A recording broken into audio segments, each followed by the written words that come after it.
Hello friend, good morning. मैं प्रेमचंद, मेरे YouTube channel शिक्षा के प्रसार पर आप सभी का स्वागत है।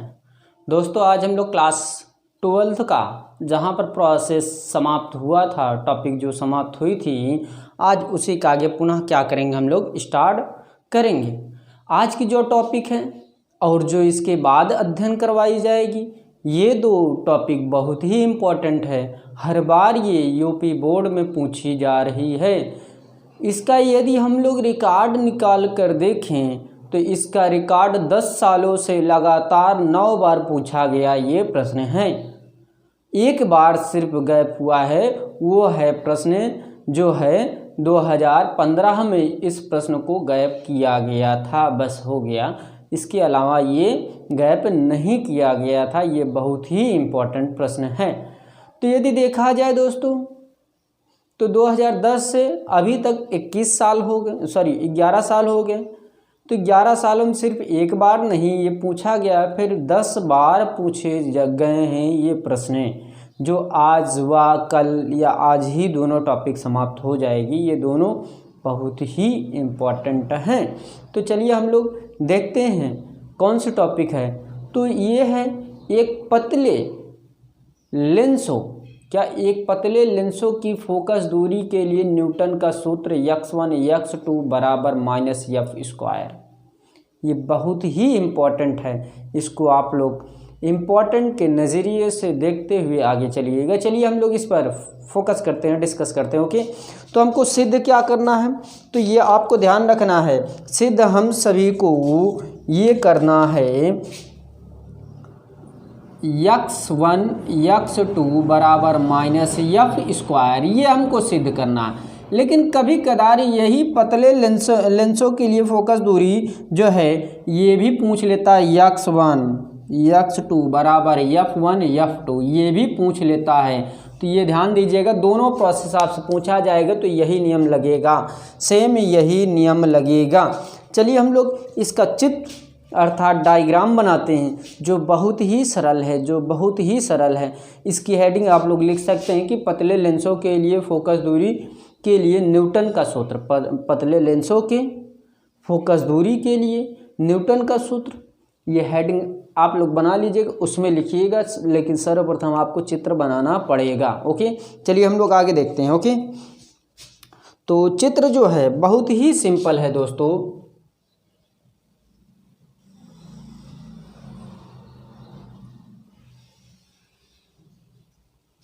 देखिए, ये थोड़ा प्रोसेस लंबा रहेगा।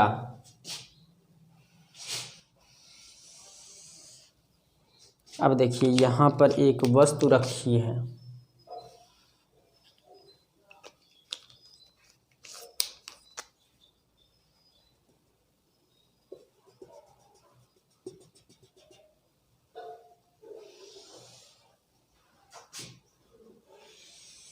ये इस प्रकार जाएगी। ओके, और ये एक फोकस है जो यहाँ से होकर के जाएगी।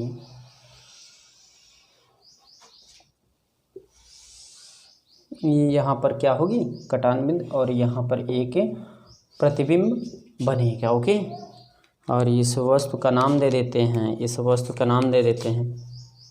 AB। ओके, ये F1 है। F1 का अर्थ क्या है, प्रथम फोकस। और ये क्या है, F2 है, जिसको हम द्वितीय फोकस कहेंगे। ओके, ये F2 है जिसको हम द्वितीय फोकस कहेंगे। ये हम O मान लेते हैं, क्या ये O मान लेते हैं, ये L हो जाएगा। इतनी बात क्लियर। और ये F हो जाएगा। और ये जो प्रतिबिंब है इसको हम लोग E और D के रूप में मानेंगे। क्या E और D के रूप में मानेंगे। इतनी बात क्लियर दोस्तों। लेकिन यहाँ से जो प्रोसेस है, यहाँ से यहाँ तक -x रहेगा। ओके, और यहाँ से -f1 रहेगा। कहाँ, प्रकाशिक केंद्र C पर। ओके, ये प्रोसेस क्लियर हुआ। ये मेरा क्लियर हो गया हो तो हम लोग आगे चलते हैं दोस्तों। लेकिन ये x1 माना जाएगा और इसी का आगे इस प्रकार यहाँ से लेकर के यहाँ तक ये F2 रहेगा, पॉजिटिव रहेगा। ये ध्यान दीजिएगा, ये इसके सामने है। ओके, और यहाँ से यहाँ तक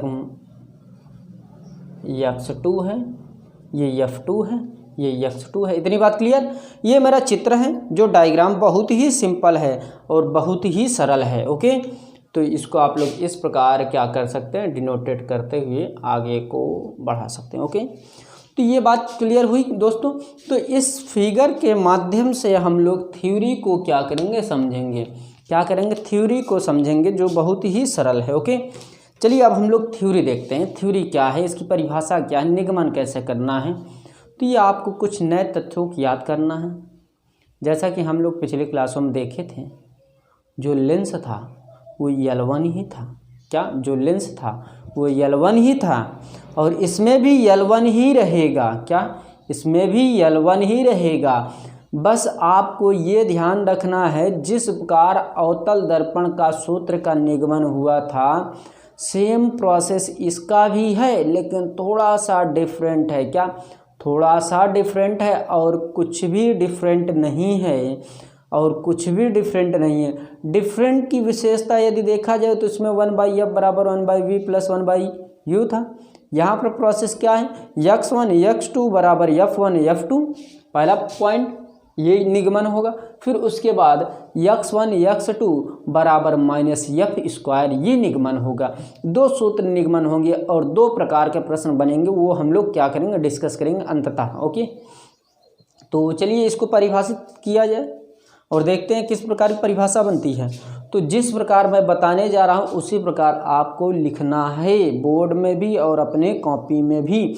और ये मान लीजिए कि जैसे कि ये चित्र नहीं समझ में आ रहा है तो इसको आप क्या करिए, थोड़ा जूम करके देख लीजिए। पहले स्क्रीनशॉट ले लीजिए, फिर उस पर जूम करके, इसमें पहले नंबर सर्वप्रथम तो इसमें सब दिखाई दे रहा है। AB है, ये F1 है, ये F है, ये क्या है, ये हमारा C है, और ये क्या है, F2 है, ये क्या है, E है, ये क्या है, D है।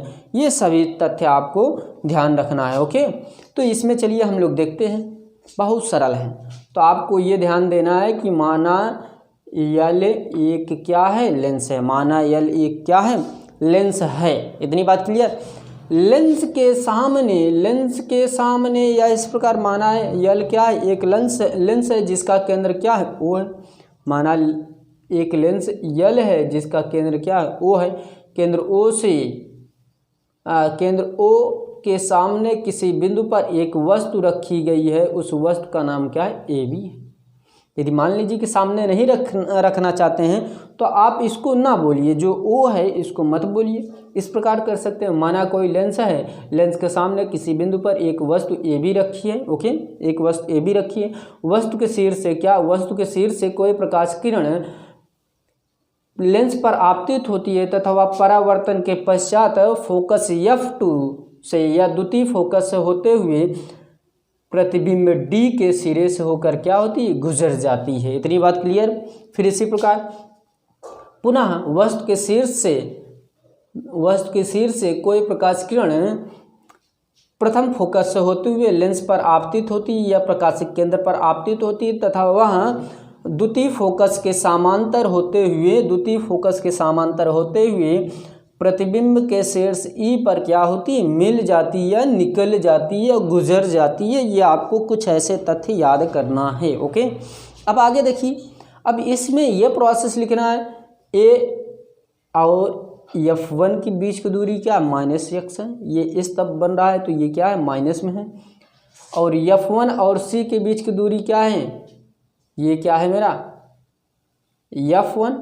ये F1 कैपिटल, ये स्मॉल है, ये ध्यान दीजिएगा। ये कैपिटल, ये स्मॉल है, ये कैपिटल, ये स्मॉल है। ओके, कैपिटल F1 और C या O के बीच की दूरी क्या है, -F1।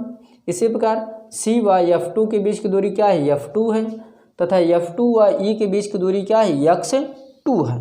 इतना प्रोसेस आपको क्या करना है, लिखना है। इतना प्रोसेस आपको क्या करना है, लिखना है। एक बार पुनः क्लियर कर दूं। ओके, चलिए इसको हम समझा देते हैं। माना कोई लेंस L है, लेंस के सामने किसी बिंदु पर एक वस्तु AB रखी है। वस्तु के शीर्ष से कोई प्रकाश किरण लेंस पर आपतित होती है तथा वह परावर्तन के पश्चात द्वितीय फोकस से होते हुए प्रतिबिंब के सिरे D पर क्या होती है, मिलती है या गुजर जाती है। इसी प्रकार वस्तु के शीर्ष से कोई प्रकाश किरण फोकस F1 या प्रथम फोकस से होते हुए प्रकाशिक केंद्र पर C पर आपतित होती तथा परावर्तन के पश्चात प्रतिबिंब के शीर्ष पर क्या होती, मिल जाती। ओके, इतनी बात क्लियर। चलिए आगे चलते हैं। अब यही प्रोसेस ये लिखना है, F1 और A के बीच की दूरी x है -x1 है। F1 व O या C इसके बीच की दूरी क्या है, -F1 है। ये कैपिटल है, ये कैपिटल है, ये स्मॉल है, ये स्मॉल है। ये तथ्य आपको याद करना। ओके, तो ये सभी तथ्य आप यदि लिख लेंगे दोस्तों, यदि आप ये सब तथ्य लिख लेंगे तो बहुत ही बेनिफिट होने वाला है, बहुत ही बेनिफिट होने वाला है। तो ये मैं आपको लिखवाऊँगा, जैसे कि मैंने बोल दिया, ये आप लिख लीजिए। अब इसके आगे जो तथ्य उसको मैं लिखवाऊंगा, क्या इसके आगे जो तथ्य है उसको मैं लिखवाने जा रहा हूँ। ओके, तो यहाँ पर आगे देखा जाए दोस्तों तो प्रोसेस यहाँ पर ये हो जाएगा, लेकिन यहाँ पर आप सर्वप्रथम ये सब प्रोसेस लिख लीजिए कि F1 के बीच की दूरी क्या है, या -x1, और F1C के बीच की दूरी क्या है, -F1।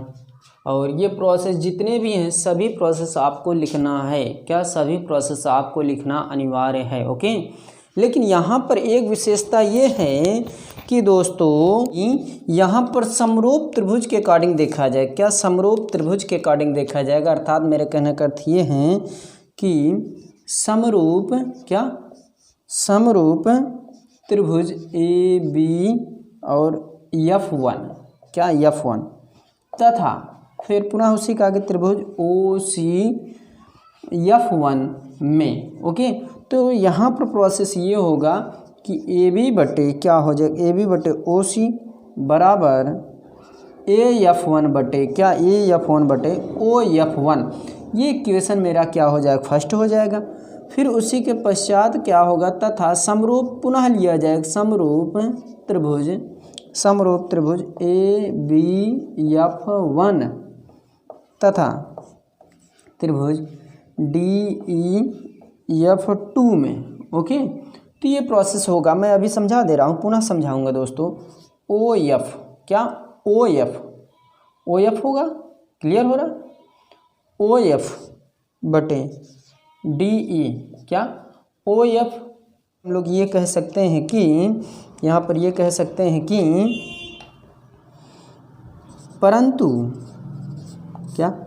परंतु OF बराबर AB तथा DE बराबर OC, क्या OC है। ओके, अतः ये रखने पर, यानी कि यहाँ पर जब प्रोसेस रखा जाएगा तो ये हो जाएगा OF के स्थान क्या हो जाएगा, OF के स्थान क्या AB हो जाएगा। DE के स्थान पे क्या हो जाएगा, OC हो जाएगा।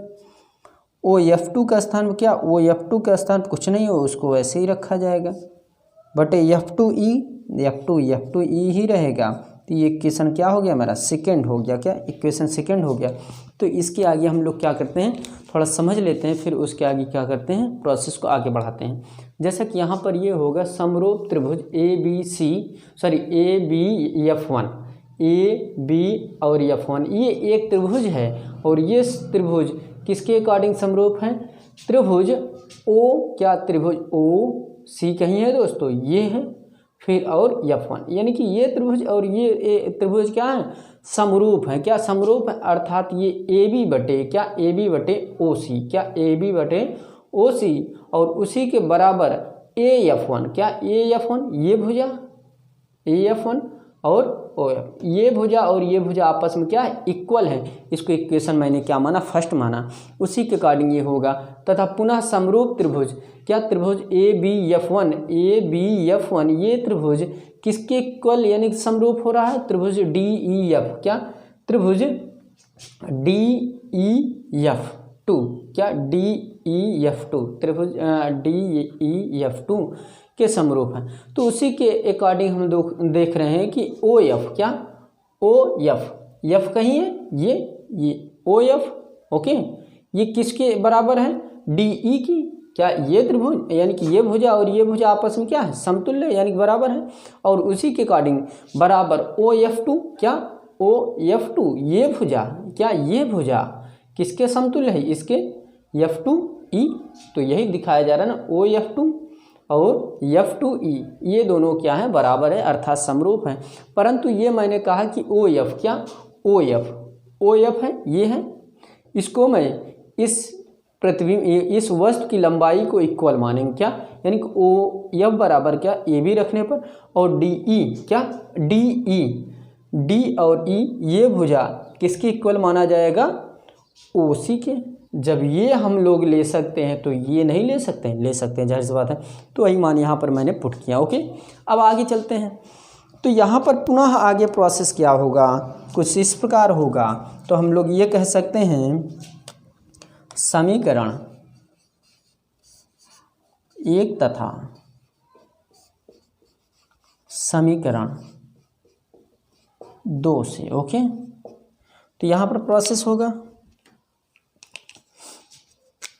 क्या होगा, आप देख रहे हैं कि AB/OC ये प्रोसेस है। यानी कि मेरे कहने का अर्थ ये है कि इस बिंदु के स्थान पर ये पोजीशन हम लोग क्या कर सकते हैं, यहाँ पर पुट कर सकते हैं, ये पोजीशन यहाँ पर पुट कर सकते हैं, क्योंकि इसके बराबर ये दिया है तो ये हम पुट कर सकते हैं। तो ये हो जाएगा AF1/OF1 बराबर क्या बचा मेरा, ये प्रोसेस सेम ही रहेगा, OF2/F2E हो जाएगा ना।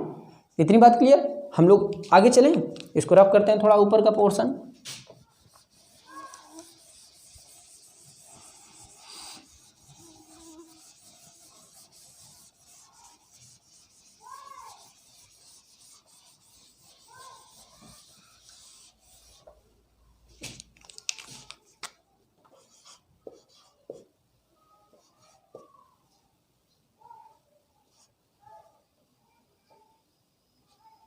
तो इसके अकॉर्डिंग फिर आगे चलते हैं। देखिए यहाँ पर प्रोसेस ये हो जाएगा, इसका मल्टीप्लाई इसमें, इसका मल्टीप्लाई इसमें, यानी कि AF1/F2E बराबर OF1/OF2 इतना होगा। तो यहाँ पर जो समतुल्य मान दिए हैं, क्या जो समतुल्य मान दिए हैं उसी के अकॉर्डिंग हम लोग देखें क्या जो समतुल्य मान है। यानी कि मेरे कहने का अर्थ ये है कि ये बताइए कि ये AF1 क्या, AF1 के बीच की दूरी क्या है, -x1। तो यहाँ पर हम लोग लिख लेते हैं AF1 की बीच की दूरी क्या है, -x1 है। ओके, इतनी बात क्लियर। फिर आगे हो जाएगा, इसी का आगे होगा, देखिएगा ये इतना हो गया, ये भी तो अभी बाकी है, F1 और O क्या, F1O या OF1 बराबर क्या है, -F1 है। ओके, ये स्मॉल में लिखा जा रहा है, इतनी बात क्लियर। अब इसी के आगे ये तो इसका हो गया, ये इसका हो गया, ये इसका हो गया। अब आगे सेम हो जाएगा, OF2 बराबर क्या हो जाएगा, OF2 बराबर क्या हो जाएगा, F2। इतनी बात क्लियर, ये इतना लिखिए। फिर उसी के आगे क्या होगा, F2E क्या, F2E या EF2, बात वही है, क्या है, x2 है। इतनी बात क्लियर। तो सभी मान हम लोग इसमें पुट कर सकते हैं, क्या सभी मान पुट कर सकते हैं। देखिए कैसे, ऐसे होगा। तो AF1 के स्थान क्या, AF1 का स्थान पर -x इंटू F2E के स्थान पे x2 बराबर बचा क्या मेरा OF1 क्या, OF1 क्या है, -F1 है, इंटू मैंने लगाया। OF2 का मान क्या, OF2 का मान F2। तो ये x1 x2 माइनस में -F1 F2, ये क्या हो, कैंसिल आउट। तो x1 x2 बराबर क्या हो गया, F1 F2। ये एक मान मेरा क्या हो गया, निकल गया। एक मान क्या हुआ मेरा, निकल गया, सिद्ध हो गया। इतनी बात क्लियर। लेकिन अभी एक मान शेष है, x1 x2 बराबर x1 x2 बराबर -f²। ये अभी निकालना बाकी है शेष। ओके, तो इसको रब किया जाए। चलिए देखिए, तो इसके आगे जो प्रोसेस होगा थोड़ा ध्यान दीजिएगा, ये रफ किया जाए।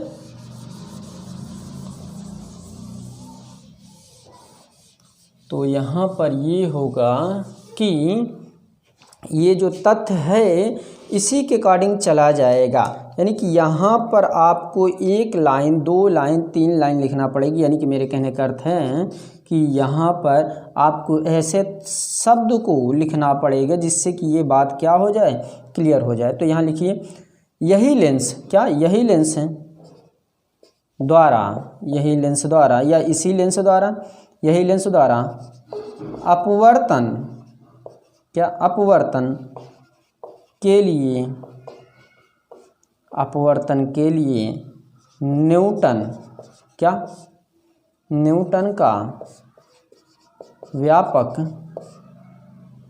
सूत्र है। ओके, सूत्र है, ये भी न्यूटन का सूत्र बोला जाएगा, लेकिन जो अभी एक शेष बाकी है वो भी बोला जाता है।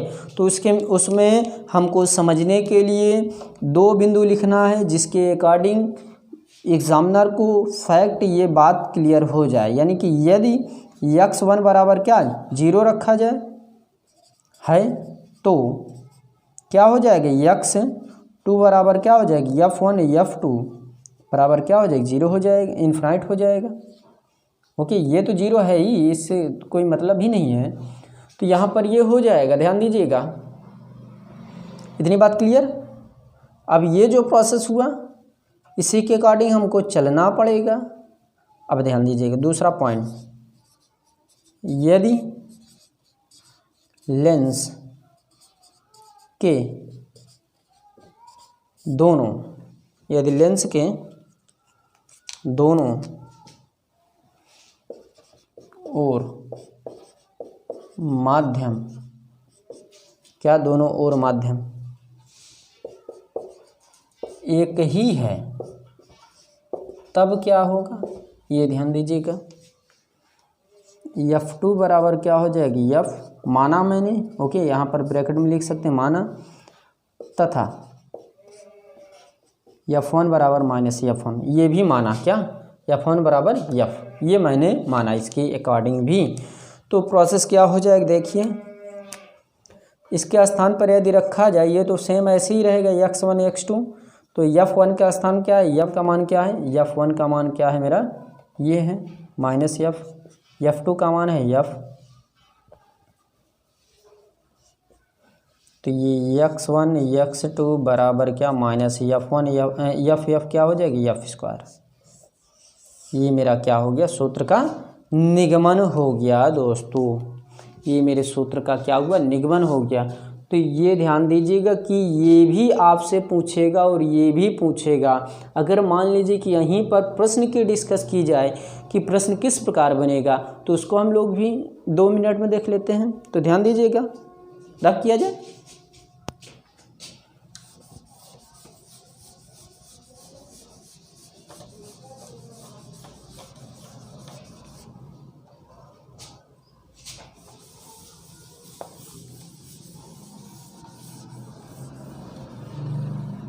तो यहाँ पर प्रोसेस ये देखिएगा कि प्रश्न किस प्रकार का पूछा जाता है। पहला प्रश्न तो मैंने जैसे आपको बताया था कि पतले लेंसों के लिए फोकस दूरी के लिए न्यूटन का सूत्र x1 x2 बराबर माइनस f² स्थापित करना। ओके, दूसरा प्रश्न इस प्रकार बनेगा, यदि किसी लेंस के प्रथम फोकस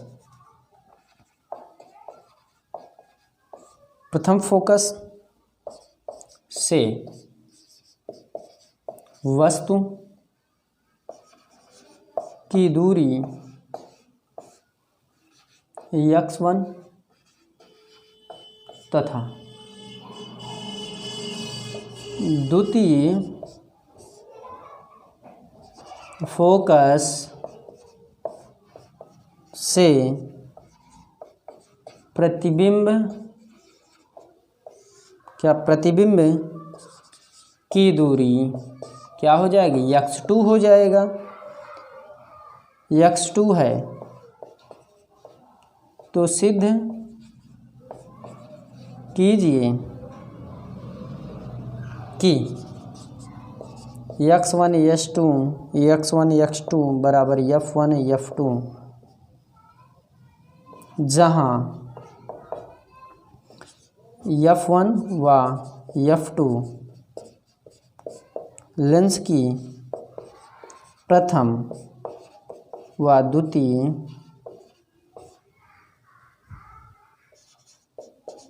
फोकस दूरियां हैं।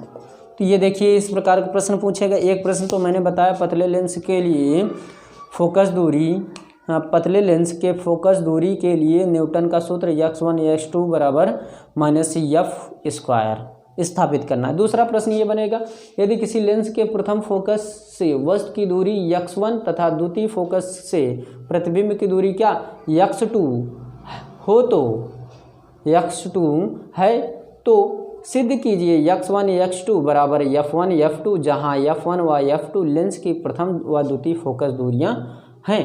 तो ये मैंने आपको सिद्ध करके दिखाया, ये भी सिद्ध हुआ, यानी कि मेरे कहने का अर्थ है कि ये भी प्रूफ हुआ, और इसके आगे x1 x2 बराबर -f1 का स्क्वायर, ये भी सिद्ध हुआ। तो दोनों बिंदुओं को मैंने क्या किया, डिस्कस किया। अब इसके आगे जो प्रोसेस है वो बहुत इंपॉर्टेंट है, उसको भी ध्यानपूर्वक आपको अध्ययन करना है। तो आने वाले क्लासों में हम लोग क्या करेंगे, डिस्कस करेंगे दोस्तों। ओके, तो दोस्तों यदि मेरी क्लास पसंद आ रही हो प्लीज़ लाइक कीजिए, शेयर कीजिए, कमेंट करना ना भूलें, सब्सक्राइब उसके साथ आप लोग क्या करिएगा, साथ में सब्सक्राइब भी करते हुए बेल आइकन को भी प्रेस कर दीजिएगा। ओके, तो आज क्लास यहीं पर समाप्त करते हैं दोस्तों। थैंक यू वेरी मच, धन्यवाद दोस्तों।